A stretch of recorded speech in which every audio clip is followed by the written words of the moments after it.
Supreme court के फैसले के बाद महाराष्ट्र में सियासी सरगर्मी बढ़ गई है। कोर्ट के फैसले को एक तरफ जहां उद्धव ठाकरे ने अपनी नैतिक जीत बताया, तो वहीं नैतिकता के आधार पर शिंदे और फडणवीस से इस्तीफे की मांग भी की। लेकिन सीएम शिंदे और डिप्टी सीएम फडणवीस ने एक सुर में यह साफ कर दिया है कि देश की सबसे बड़ी अदालत के फैसले से यह साफ हो गया कि उनकी सरकार संवैधानिक है।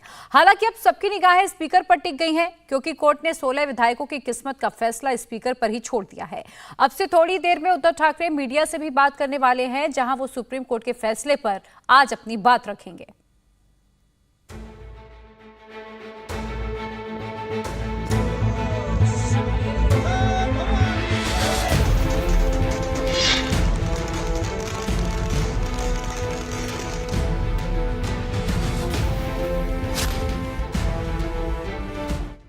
महाराष्ट्र की कुर्सी की लड़ाई पर सुप्रीम कोर्ट का सबसे बड़ा फैसला आया तो शिंदे समर्थक भी झूम उठे, पटाखे फोड़ने लगे तो उद्धव के साथियों ने भी खुशी में मिठाई बांटी।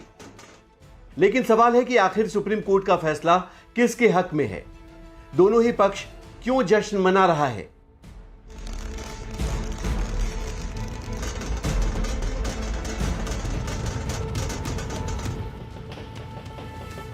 उद्धव गुट इसलिए जश्न मना रहा है क्योंकि देश की सबसे बड़ी अदालत ने तत्कालीन गवर्नर भगत सिंह कोश्यारी को फटकार लगाई। 5 में से 4 मुद्दों पर ठाकरे के पक्ष में टिप्पणी की, लेकिन उद्धव को सिर्फ इसलिए सत्ता वापस नहीं मिली क्योंकि कोर्ट ने कहा कि उद्धव ठाकरे फ्लोर टेस्ट से पहले इस्तीफा नहीं दिए होते तो अदालत उनकी सरकार को बहाल कर सकती थी। शिंदे गुट इसलिए खुश है कि इन सबके बावजूद शिंदे की सरकार बची है। वो सीएम की कुर्सी पर बने हुए हैं और अब सुप्रीम कोर्ट के फैसले के बाद सबकी निगाहें स्पीकर पर टिक गई हैं। उद्धव गुट ने जिन 16 विधायकों पर सवाल उठाए थे, उनके भाग्य का फैसला स्पीकर को ही करना है। राज्यपाल का निर्णय को गलत करार किया गया।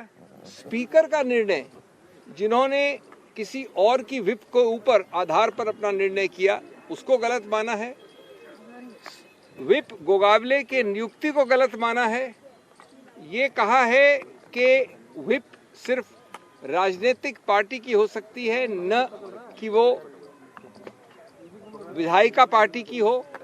तो हर महत्वपूर्ण कानूनी मुद्दे पे सत्य की विजय हुई है। व्हिप का उल्लंघन किया, तो जब आपने व्हिप का उल्लंघन किया तो क्या बचा? माननीय स्पीकर को तुरंत उस आधार पे डिस्क्वालीफाई करना चाहिए। सुप्रीम कोर्ट के 5 जजों की संविधान पीठ ने महाराष्ट्र के सियासी झगड़े को लेकर जो टिप्पणी की, वो गौर करने वाली है। कोर्ट ने कहा कि गवर्नर ने जो फैसला लिया वो संविधान के मुताबिक नहीं था। फ्लोर टेस्ट कराने का गवर्नर का आदेश भी गलत था। अदालत ने कहा कि अगर फ्लोर टेस्ट से पहले उद्धव इस्तीफा नहीं देते तो आज उनकी सरकार को बहाल कर देते। आखिर में कोर्ट ने 16 विधायकों की अयोग्यता पर फैसला लेने का अधिकार स्पीकर पर छोड़ दिया।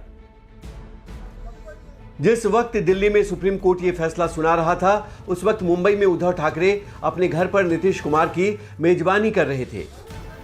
उनके सामने ही पत्रकारों ने जब उद्धव से कोर्ट के फैसले पर सवाल किया तो उद्धव ठाकरे ने कहा कि उन्होंने तो नैतिक आधार पर इस्तीफा दिया था।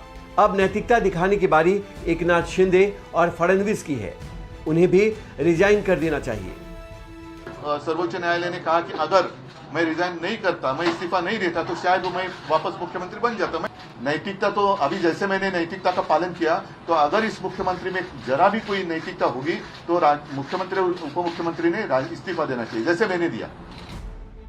उद्धव नैतिकता के आधार पर शिंदे और फडणवीस से इस्तीफे की मांग कर रहे हैं, लेकिन शिंदे और फडणवीस तो सुप्रीम कोर्ट के फैसले को अपनी जीत बता रहे हैं। दोनों ने एक सुर में कहा कि जो लोग उनकी सरकार को गैर कानूनी बता रहे थे, सुप्रीम कोर्ट के फैसले से उन्हें जवाब दे दिया है। सत्यमेव जयते कहते हैं, सत्य का विजय हुआ है।